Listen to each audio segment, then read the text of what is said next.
fasting is not to lose weight.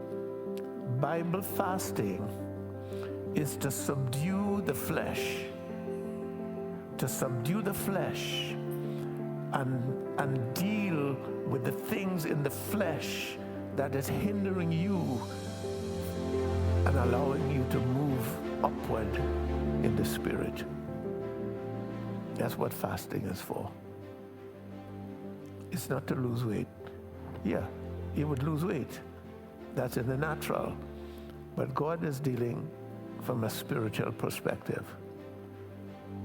And when he says to fast, it is to deny the flesh so you could build up the spirit and break all those bands of wickedness that's in your life that is dragging you down to hell and keeping you from God. That's why you fast.